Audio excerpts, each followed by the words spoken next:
저거.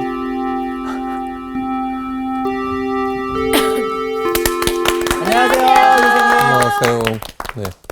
잘 지내셨어요? 예. 오늘 제목은요. 그를 강하게 하라. 강하게. 네. 는 제목으로 우리 또 하나님의 마음을 한번 읽어보도록 합니다. 네. 해당되는 본문 말씀은 신명기 3장 23절에서 29절 말씀이에요. 자, 먼저 읽어주세요. 네.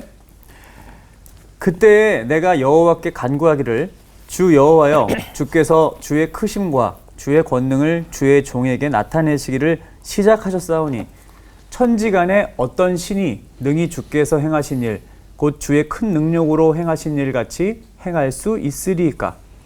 구하옵나니 나를 건너가게 하사 요단 저쪽에 있는 아름다운 땅 아름다운 산과 레바논을 보게 하옵소서 하되 여호와께서 너희 때문에 내게 진노하사 내 말을 듣지 아니하시고 내게 이르시기를 그만해도 족하니 이 일로 다시 내게 말하지 말라.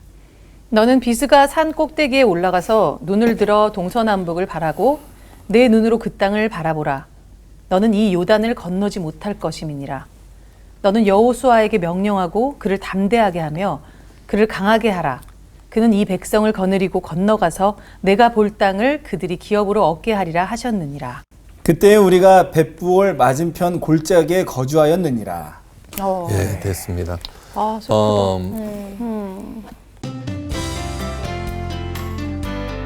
오늘 수업 신명기 3강 그를 강하게 하라. 우리 하나님께서 네. 모세에게 주신 마지막 명령은 뭐예요? 여호수아를 강하게 하라는 거예요. 자, 지금까지 수많은 가족들을 만났죠. 제가 네. 그죠? 그분들 도와드리기도 하고 같이 신앙생활을 했는데 그 중에 가장 기억에 남는 가족이 누굴까? 네. 그런데 그 가족의 이야기는 굉장히 좋아요. 아들이 있어요. 네. 이름이 요한이에요. 요한이. 네. 그리고 딸이 하나 있는데 한나예요. 근데 그 요한이와 한나 부모님의 직업이 뭐냐면 구두 닦기예요. 구두 닦기. 가난한 집안 출신의 두 사람은 결혼해서 처음 시작한 것은 길거리 튀김 장사였어요. 오뎅 만들고. 네. 네. 그래서 그 교회 바자의 날 그분이 만든 오뎅과 튀김은 1등이에요, 1등. 네. 어느 날 시동생 부부가 흥분한 얼굴로 남편을 찾아왔어요. 이제 부자가 되는 길을 알았다는 것이에요. 그래서 요한이 아빠를 강권해서 데리고 간 것은 뭐냐 그러면 피라미드 판매 회사 교육장이었어요. 네. 일주일 동안 계속되는 교육인데 하루를 들어보고는 요한이 아빠가 결론을 내려요. 좀 험악한 말이지만 뭐라고 그러냐면 이 사람들은 다른 사람의 피를 빨아먹고 사는 흡혈귀다. 네. 그리고 교육장을 나오려고 하는데 건장한 회사 사람들이 앞을 가로막았어요.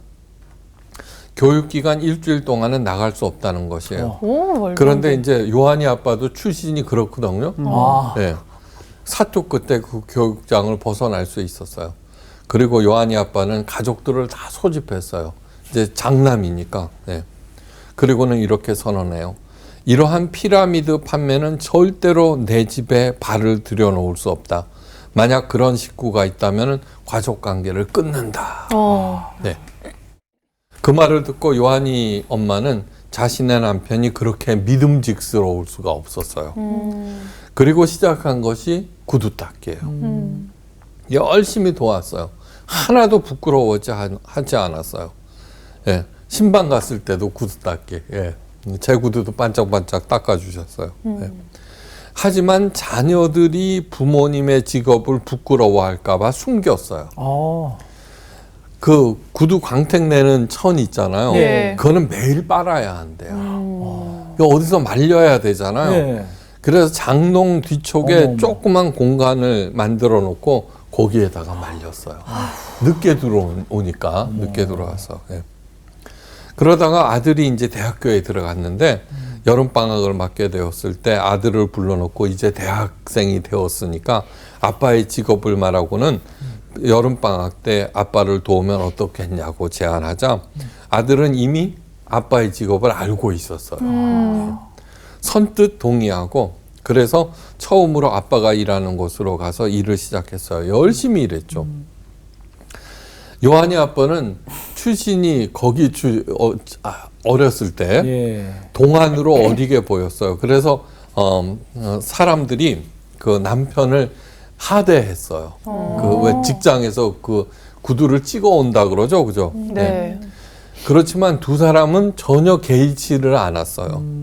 근데 키가 크고 잘생긴 대학생이 와서는 구두를 찍어 가니까 사람들이 훌륭한 학생이구만 이런 일을 다 하다니 하고 칭찬했어요. 그러자 요한이가 뭐라 그랬냐 그러면 아빠를 돕고 있습니다. 이렇게 된 거예요. 네. 사람들이 깜짝 놀랐어요. 아니 어떻게 훌륭한 이렇게 잘생긴 아들이 있는가? 응? 요한이는 키가 180cm가 넘는 정말 잘생겼어요. 진짜 봐도 요한이들은 잘생겼나 봐요. 예. 저 신발 신으면 150 넘어. 네. 그 여러 가지로 다 달라졌어요. 첫째, 사람들이 대하는 태도가 달라졌어요. 두 분을 대하는 태도가 깍듯했고, 둘째, 무엇보다도 요한이의 인생관이 달라졌어요. 이렇게 사람들의 하대를 받으면서도 아들이 부끄러워할까봐 자신에게 숨기고 지금까지 열심히 일하신 부모님이 진심으로 존경스러웠어요. 예. 그래서 원래 성실한 요한이는 더욱 성실해서 하게 되고 이 성실이라고 성실히 공부하고 네. 그 ROTC가 된 거야. ROTC. 예. 그래갖고는 이제 졸업하고 입대하기 전 추운 겨울날 피자 가게 배달원으로 아르바이트를 하다가 이제 군대에 갔어요. 네. 당시 요한이 엄마는 식당에서 일을 했는데 처음 하는 일이라 허리가 끊어지는 것 같이 아팠어요.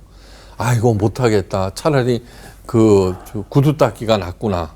이렇게 생각하고 피곤한 몸을 이끌고 성북동 꼭대기에 있는 집으로 가는 마을버스를 기다리고 있는데 그 아들이 오토바이를 몰고 그 매서운 찬바람을 가르고 샥 지나가는 게 보였어요.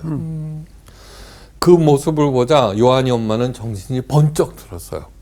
이 추운 겨울 우리 아들은 저렇게 열심히 일하고 있는데 나는 하루 일하고 이렇게 주저앉다니. 그래서 몸과 마음을 추스리고 다음 날부터 또 열심히 일 나갔어요. 입대 전날 아들은 어머니 손에 140만 원을 쥐어줬어요. 그 알바한 거를 다. 예, 대단하죠? 네. 예. 그 이름도 거룩한 요한이는 지금 전방의 태풍 부대 당당한 소대장으로 장교로 지금. 근무하고 있었어요. 근데 지금으로부터 한 20년 전 얘기예요. 예. 그러니까 지금까지 많은 가족들을 만났는데 네. 그리고 나서 제가 이제 교회를 또 옮기고 그래서는 그 이유는 하는데 아마 분명히 잘 돼 있을 거예요. 네, 그죠? 네. 장군 되셨을 것 같은데 그때부터. 그러니까. 진짜. 예. 그런데 저는 요한인의 모든 가족들을 너무너무 좋아하고 존경하는 거예요. 예. 이렇게 사는 가족들은 아무리 세상이 흔들려도 두려울 것이 없는데 그 중심에는 누가 있어요? 엄마가 있었어요. 네. 예, 그런 남편을 만나서 그 남편도 아주 건실하게 이렇게 만들어 놓고 원래 근본이 또 건실했으니까 네. 그런 것도 알아보고 그 다음에 요한이 한나라고 이름 짓고 그렇잖아요. 네. 그러니까 정말로 오늘 제목이 뭐예요? 그를 강하게 하라. 이 얘기 안에 어떻게 강하게 만드는 것인지 그 고스란히 담겨 있죠. 네. 현재 이스라엘 백성들은 광야 40년의 생활을 마치고 요단강만 건너면은 약속의 땅으로 들어가는 그런 찰나에 있어요. 그동안 모세의 수고는 이루 말로 다 할 수 없어요. 그죠? 네. 모세의 생애는 40세까지는 이집트의 왕자로서 네. 그죠? 최고의 교육받고 또 힘도 셌어요. 네. 그러다 40년 동안은 뭐 광야에서. 광야에서 장인어른의 양을 치는 늙은 목동으로 살다가 예. 하나님의 부름을 받고 지금 나이가 몇 살? 120살. 40년 동안 이끌었으니까. 네. 그렇게 정확하게 3등분이 딱 되는 거예요. 네. 그러니까 지난 시간에 히브리어 하나 배웠죠. 네. 경솔하다. 훈. 네, 훈. 예. 그러니까 하나님께서는 훈하지 않게 하기 위해서 그런 훈련이 필요한 거예요. 훈련. 그걸 갖다가 모세는 정말 충실하게 온몸으로 받았다는 것이죠. 네. 훈의 뜻은 뭐라고?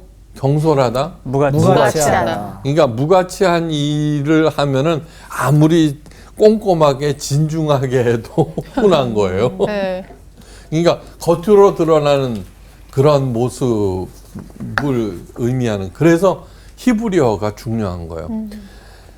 모든 언어들 중에 그 문자로 쓸 수 있는 언어들 중에 가장 어휘가 적은 게 히브리어예요.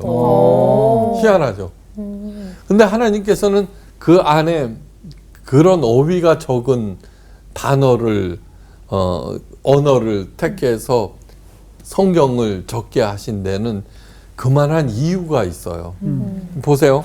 언어가 그 숫자가 작을수록 그 안에 함축된 의미가 많은 거예요. 그렇죠. 그죠? 풍성한 의미. 그런데다가 또 조각 나누지 않고 야다라는 단어가 가장 그 함축적인 의미가 있어요. 네. 사랑하다, 믿다, 그죠? 네. 신뢰하다, 모든 것을 맡기다. 예. 그 다음에 뭐야? 머리카락을 세다. 예.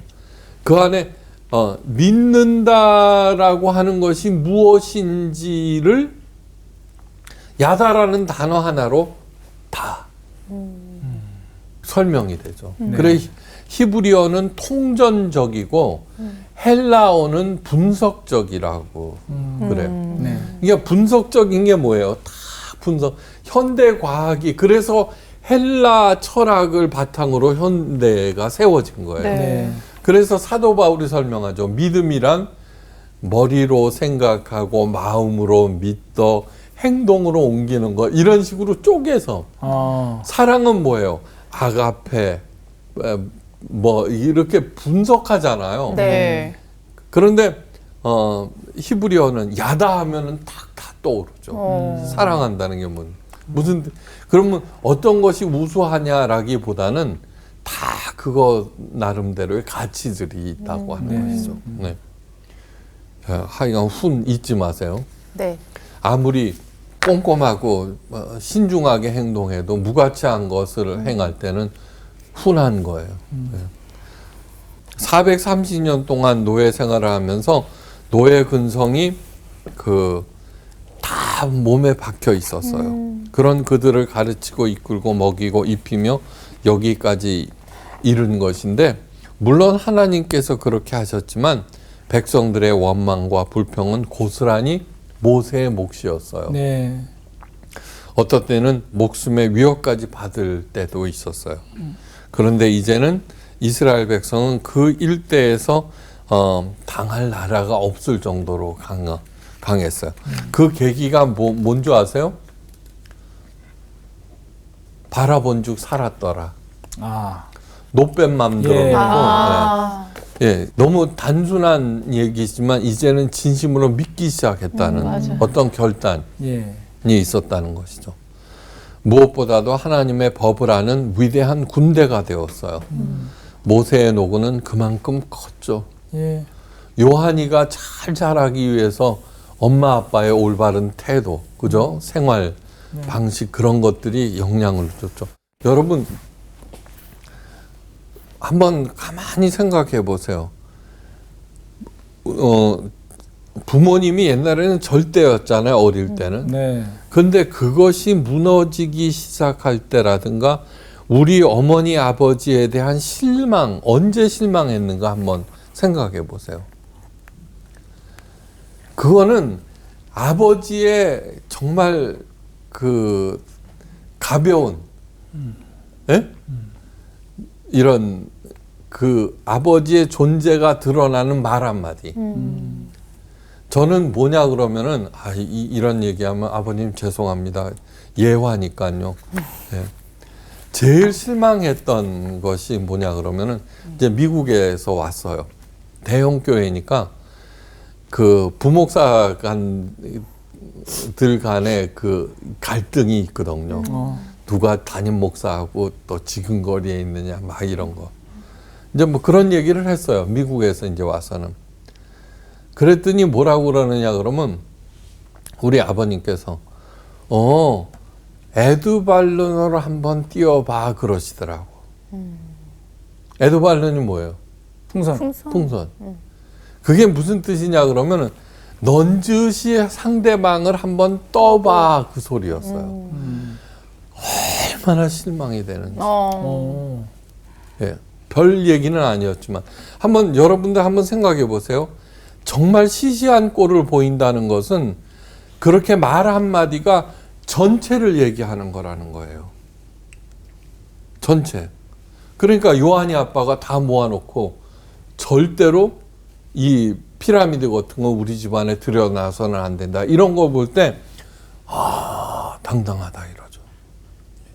우리들은 그냥 농담으로 한 거야 이렇게 얘기하지만 사실은 얘기하다가 나오는 툭 던지는 말이 그 사람 전체를 의미한다는 거예요. 그러니까 경솔히 행해서는 안 돼요. 실제로 그렇게 살아내야 돼요. 실제로. 그렇게 할 때 강하게 되는 거예요. 저절로. 아셨죠? 그죠? 네. 그런 모세가 하나님께 엎드려서 비는데 뭐라고 비느냐 그러면 구하옵나니 나로 건너가게 하사 요단 저편에 있는 아름다운 땅 아름다운 산과 레바논을 보게 하옵소서. 예. 얼마나 구하옵나니 네. 이거는 이제 간절히 구했다는 뜻이에요. 네. 그게 뭔데 그죠? 그게 뭔데 그걸 갖다가 하나님의 대답은 그만해도 족하니 도대체 뭐야? 그죠? 무슨 월급을 준 것도 아니고 그죠? 네. 받은 것도 아니고 그러면서 이 일로 다시 내게 말하지 말라. 앞으로 거기에 대해서 입 뻥끗도 하지 마. 이 소리예요. 네. 하여간 너무하신 하나님이야. 그죠? 네, 하나님의 말씀이 이어지는데 너는 비스가 산 꼭대기에 올라가서 눈을 들어 동서남북을 바라보고 내 눈으로 그 땅을 보라. 내가 이 요단은 건너가지 못할 것이니라. 너무 냉정하죠. 매정하죠. 자, 이것을 예수님께서 뭐라고 그러셨어요? 세술은 세부대. 네, 그 얘기예요. 그렇구나. 네. 그 막강한 모세가 네. 거기에 들어가면 어떻게 됐어요? 예, 라떼가 돼버리는 거예요. 라떼. 네. 신명기로 라떼 얘기는 끝나면은 되는 것이지 거기에 와서 이렇게 하는 거. 그러니까 그만해도 족하다 그러시는 거예요. 우리 하나님께서는 절대로 아무리 위대한 사람이라도 그 자녀들이 그 사람을 의존하면서 사는 사람 의존증은 철저하게 경계하시는 거예요. 네. 철저하게. 그 사실을 본인이 잘 알아야 돼요. 힘이 있는 사람일수록. 여러분들 사람들은 뭐예요? 다른 사람의 지지로 살거든요. 그렇기 때문에 그걸 자꾸 조장하고 모으고 강화시키고 네. 하는 일에 한다고. 독재자일수록 마찬가지예요. 절대 그래서는 안 돼요. 여기에서 배워야 돼요. 그 시대가 오고 가고 하는 것들을 읽어야 되고 하나님의 시각으로 기꺼이 물러날 때가 되면 물러날 수 있어야 돼요. 네. 그래야지 훌륭한 사람이에요. 고생만 한 모세에게 하나님의 은혜가 그만하면 족하다는 기가 막힌 말. 무심하신 하나님처럼 보입니다. 그냥 비스가산에 올라가서 한번 구경만 하라는 거예요. 네. 하나님의 처사를 여러분 그 어떻게 생각하세요? 그죠? 무엇이 족하다는 것일까? 결혼에서의 최고의 선물은 뭐예요? 그 사람 자체예요. 그렇죠. 네.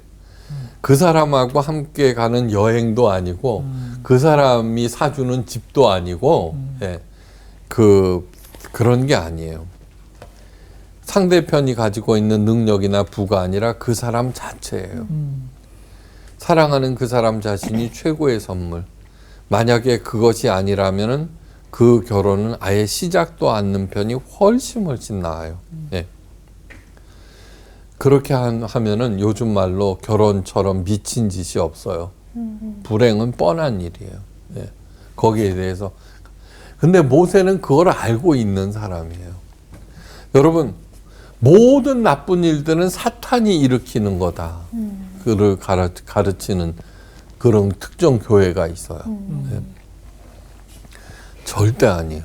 진짜 하나님의 자녀라면은 내게 일어나는 그 모든 일들이 아프고 힘들고 어렵더라도 하나님의 처사로 받아들이는 거예요. 네. 진짜 신앙인은 모든 것들을 하나님의 처사로 겸허하게 받아들이고 그 일들을 통해서 네. 그 하나님께서 내게 뭐라고 말씀하시는가 특히 경청하는 거예요. 예. 자, 불행한 이유가 무엇이냐? 많은 부분이 보상심리 때문이에요. 아, 보상심리. 예. 보상심리가 작용을 해요. 네. 네. 너무너무 많아요. 가정에서도 무지 많아요. 그렇죠. 왜 아내가 남편은 아내에게 불만이 있어요? 보상심리 때문이에요. 내가 이렇게 했는데 알아주지 않는다. 네. 그 다음에 출세를 바라고 사장에게 아부하고 유산을 바라고 부모님을 잘 모시고 칭찬을 바라고 일하고 하나님으로부터 축복을 바라고 신앙생활하기 등등 모든 것이 우리들을 슬프게 하는 것들이에요. 모두 다 보상심리. 이 보상심리가 우리를 초라하게 만들고 불행하게 만들어요. 맞아. 그죠? 그렇죠. 그걸 버려야 돼요. 네. 그거를 버리는 유일한 길은 뭐냐 그러면은 결혼의 최고의 선물은 당신 자체고 신앙생활의 최고의 선물은 하나님 그 자체예요. 하나님. 네. 그 생각의 전환을 해야 되는 것이죠. 모세는 하나님의 거절을 들으면서 한 가지 사실을 깨닫게 됐어요. 불타는 떨기나무에서 처음으로 하나님의 음성을 들었을 때 모세는 80세의 목동이었죠. 네. 하나님은 인생에서 실패한 자신을 만나주시고 새로운 사명을 주셨어요. 네. 그 다음에 능력까지 주셨고 하나님의 모습도 보여주셨고 40년 동안 언제나 함께 하셨어요. 하나님을 사랑하고 신뢰하고 동행하는 그 자체가 가장 큰 선물임을 아니까 그 처사를 받아들이죠. 네, 기쁘게 받아들이죠. 하나님께서 거절하신 또 한 사람이 있어요. 신약 성경에. 누구게? 예수님. 예수님이야 하나님의 아들이니까. 돌아가셨죠. 사도 바울. 사도 바울. 그렇죠. 사도 바울. 그토록 주님을 위하여 기꺼이 고난을 감수한 사도 바울. 네. 복음을 위하여 목숨을 아끼지 아니한 사도 바울이 자신의 육체의 질병을 어떻게 해요? 낫게 해달라고 기도했는데 하나님께서 아니다 족하라 그러셨어요. 네. 참 무심하신 하나님이지, 그죠? 예? 그거 뭔데, 그죠? 쓱 하면 나왔는데. 예. 그 거절을 들으면서 사도 바울은 위대하신 하나님의 경륜을 깨달아요. 뭐라고 그러느냐 그러면 아하, 하나님께서 거절하시는 이유는 나로 하여금 뭐하게? 자고하지 않게 함이었구나. 네. 성경에 나오잖아요. 그러니까 나를 끝까지 겸손하게 만들기 위해서 그렇게 거절하셨구나. 예. 네. 진정한 하나님의 사람들은 하나님 아버지의 거절 가운데 더 깊은 깨달음을 얻게 돼요. 그리고서는 더 넓고 깊은 은혜의 세계로 들어가요. 네. 바로 그것이 최고의 선물. 예. 다시 말해서 최고의 보상은 삼위일체 하나님 그 자체라는 거를 네, 계속 네. 하나님께서는 모세에게 새로운 사명이자 마지막 사명을 주셨어요. 예. 우리 같으면 어떻게 해요? 거절하면서 무슨 일거리는 또 줘요. 그죠? 그때 또 섭섭하죠. 네. 이건 뭐야? 네. 네. 토사구팽도 아니고 이제 요일 끝나고서 나를 삶아 먹으려고 그러는 거야? 하나도 없잖아요. 그런 것들이. 예. 그 마지막 사명은 너는 여호수아에게 명하고 그를 담대케 하며 그를 강하게 하라. 네. 그는 이 백성을 거느리고 건너가서 내가 볼 땅을 그들로 기업을 얻게 하리라. 마지막 사명은 뭐예요? 후계자 여호수아를 키우라는 그런 명령이에요. 네. 강하게 하라. 또 이제 히브리어 하나 배워야죠. 강하게 하다가 히브리어로 아마추. 아마추. 아마추어? 거기서 아마추어가 나왔잖아요. 진짜요? 뭐야? 아니에요. 아마추어. 강하게 하다. 우리 생각해보면 뻔하죠. 그죠? 아니요. 찾아보면은 네. 그 안에 또 깊은 뜻이 있어요. 뭘까? 방심하지 않다. 와. 아, 예, 강하게 한다는 것이 강하다는 것이 강하게 하니까 내가 강해지잖아요. 어떤 사람에 의해서. 네. 그 방심하지 않는 게 강한 거예요. 아. 예. 그 다음에 이렇게 하니까 용기가 있는 거. 용기가 있는 거. 예, 그것이 강한 거예요. 그 다음에 세 번째가 확립하는 거예요. 그런 것들을 바로 세우는 것. 확립하는 것. 자, 강하게 하는 그 본질, 네. 아니, 원동력은 어디에서 얻을 수 있는가?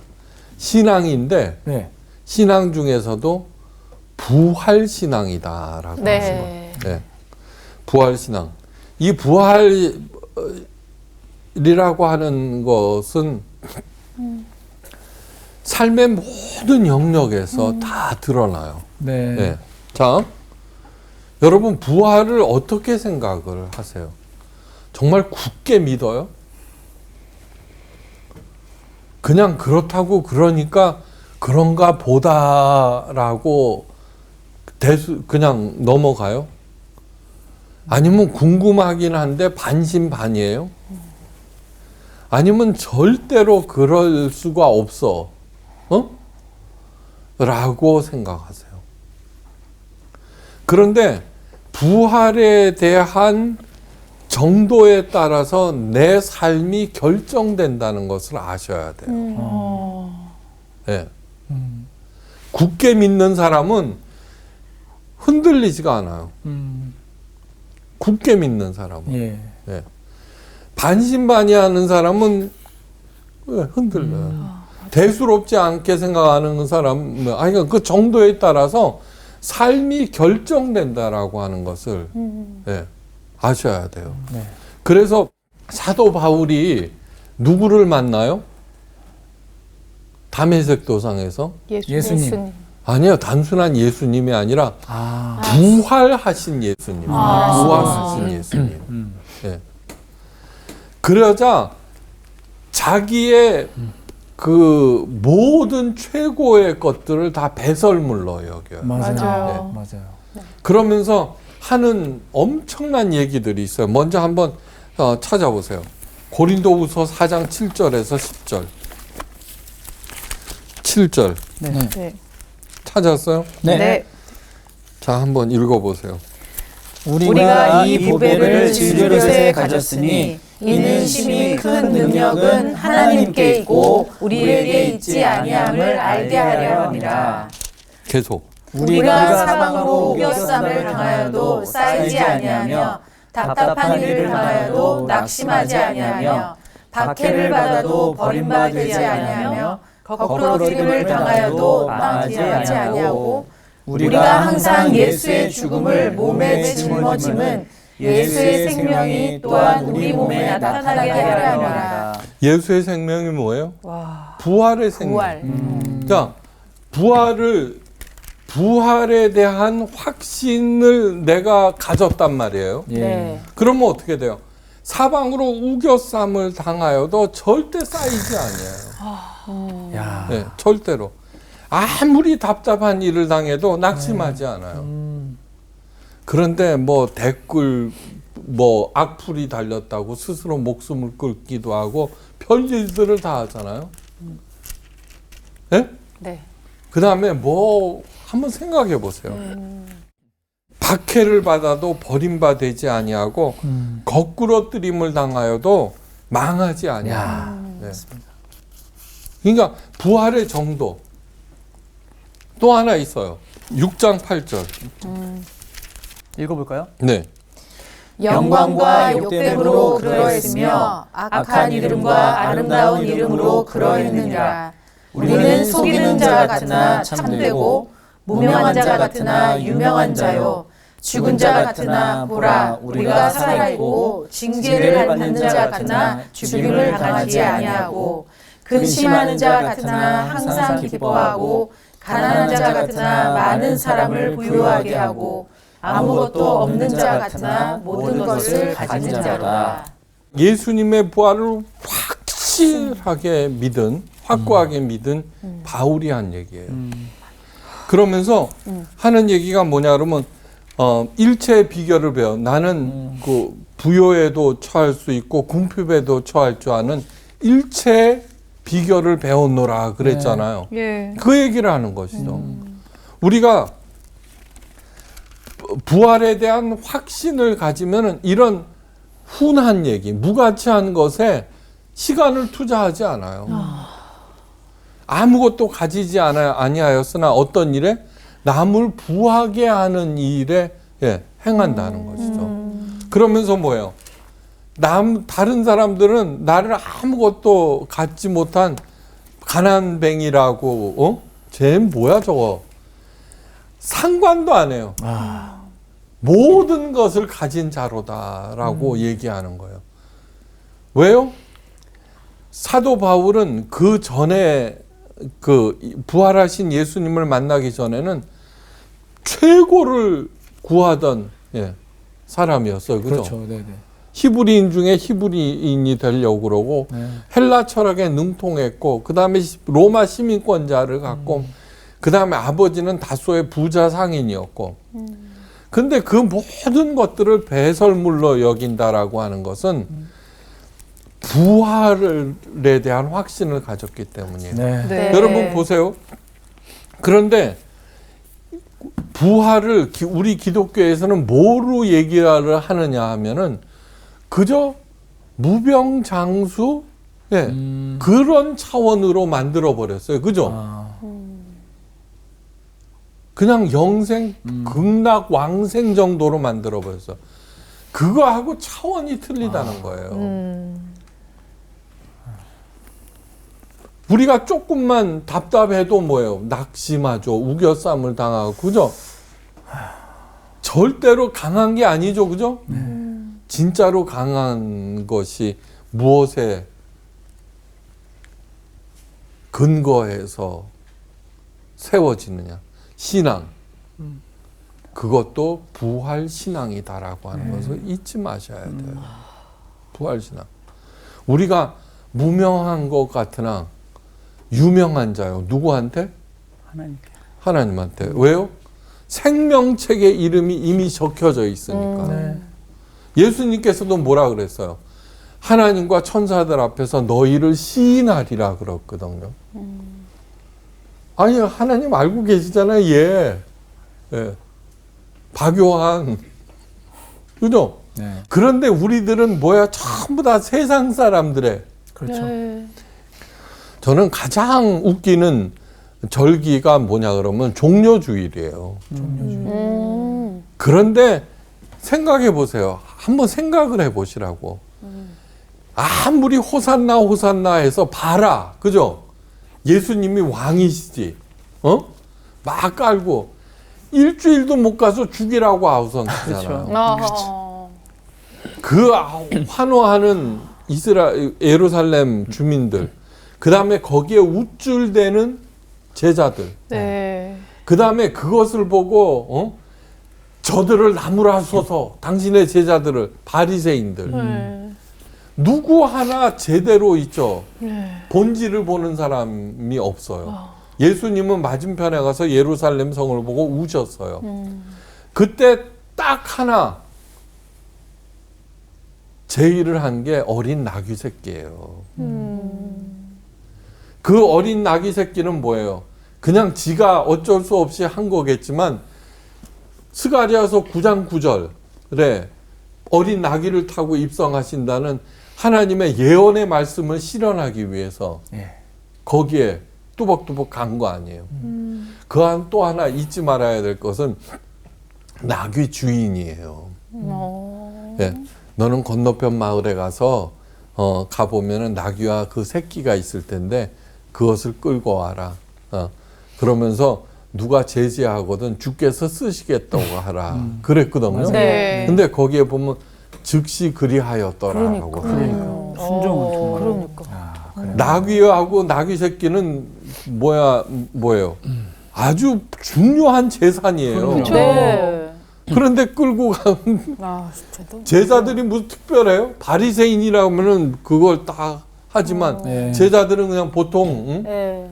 꾸정꾸정하게 입고 게다가 계속 걸어왔는데 네. 그 끌고 가려고 그러니까 도둑이하고 안 그렇고 아니 왜 갖고 가십니까? 아 주께서 쓰시겠다네. 예 그리야. 야, 진짜 맞네요. 사람 그러니까 그 많은 사람들 중에 네. 제정신이었던 사람은 예수님 빼놓고는 나귀와 나귀 주인밖에는 없어요. 나기만도 못하네. 강하게 한다는 것이 어떤 것인지 네. 한번 깊이 생각하셔야 돼요. 강하게 하는 것이. 한마디로 후계자 여호수아를 키우라는 명령을 하신 다음 뭐 하셨어요? 하나님께서는 모세의 손을 이끌고 비스가 산 정상에 함께 오르셔서 아슬하게 펼쳐진 가나안 땅을 보여주셨어요. 예. 과연 지금까지 40년 동안 누비고 다녔던 광야와는 비교조차도 할 수 없는 아름다운 땅이었어요. 네. 어떤 생각해 보면 하나님께서 모세의 약을 올리는 것처럼 보여요. 그죠? 예. 들여 보내지도 않으실 땅을 구경만 시켜 주시는 것처럼 얄미운 짓이 어디 있어요? 맞아요. 먹고 싶지? 그죠? 당연히 하나님은 그러실 분이 아니에요. 모세 또한 하나님을 오해할 사람도 아니죠. 그죠? 네. 그 땅을 보면서 예. 지금 모세는 어떻게 살았어요? 하나님에 대한 큰 사랑과 백성들을 사랑하는 마음으로 그 광경을 보고 마음이 야 감사합니다 하나님 이거를 우리 자식들에게 주시려고 그러는 거죠. 여러분 자식을 사랑하는 마음은 얼마나 큰지 아무리 그 부모가 성공했다 그래도 자식이 잘못되면 그 성공에 빛을 발해요. 예. 아무리 내가 제대로 못했더라도 자식이 잘 되면 어깨 빡 들어가요. 요한이 엄마 아빠가 안 그렇겠어요, 그죠? 맞아요. 예, 그런 거예요. 저 아름다운 땅을 우리 백성들에게 주시려고 그러는구나. 그러면서 느끼는 마음은 뭐예요? 여호수아를 잘 키워야 되겠구나. 제대로 강하게 해야 되겠구나 하는 마음을 가졌겠죠, 그죠? 네. 예. 그런 마음이 들게 하신 거예요. 하나님의 비전을 보게 하신다는 것이죠. 네. 그러니까 여호수아를 이제 제대로 올바로 방향. 그것이 뭐냐 그러면은 신명기 전체라고 하는 거예요, 그죠? 예. 네. 이스라엘 백성과 여호수아를 후계자로 강하게 하는 내용 전체가 네. 신명기라고 하는 거예요. 그러니까 우리도 신명기를 잘 배워야 되겠죠. 네. 네. 그런데 그 사도 바울이 고린도후서 15장에서 그런 얘기했잖아. 우리가 바라는 것이 이 생뿐이면은 이 세상에서 우리가 가장 불쌍한 자라고 네. 그랬죠. 네. 그러니까 부활신앙이다라고, 부활신앙이 우리 삶 전체에 미친다는 것을 결정한다는 것을 알고 진짜 강하게 하는 것은 부활신앙이다. 우리가 그냥 다시 그냥 살아난다 이런 단순하게 무병장수 극락왕생 차원에서 생각하지 않으시기를 바라요. 예. 강하게 하는 것은 아마추인데 방심하지 않고 용기를 가지는 것. 부활신앙으로 여러분들 잘 무장해서 어떠한 상황에서도 흔들리지 않고 네. 예, 사람과 사건에 휘둘리지 않으면서 당당한 하나님의 자녀로서 잘 사시기를 축원하면서 오늘 강의를 마치겠습니다. 감사합니다. 오늘 되게 뭔가 막 이 마음에 막 묵직한 게 막 하나 훅 들어온 그런 느낌인 것 같아요. 네. 그냥 그런 것 같아요. 아, 그래? 항상 이 모세가 저기 마지막에 그 땅을 보여줬을 때 그 기분이 어땠을까를 늘 생각했을 때 서운했을 거라고 생각했거든. 근데 내가 모세의 믿음을 너무 내 수준으로 본 맞아, 거지. 맞아. 모세는 하나님을 정말 사랑했기 때문에 거기 비전으로 바라보고 들어갈 그 백성들과 여호수아를 위해서 정말로 마지막까지 내 한 몸을 바치고 가겠다. 진짜 그런 차원이 다르구나. 진짜 사랑의 관계가 형성이 되면 그냥 그걸로 족하다. 그러면 그냥 예 알겠습니다. 이게 나오는 것 같아요. 마음속에 족하긴 뭐가 족해가 아니라 그런 마음이 또 생겨날 수 있도록 달려갑시다. 그럼 하나님 하나로 방심하지 족합니다. 맙시다.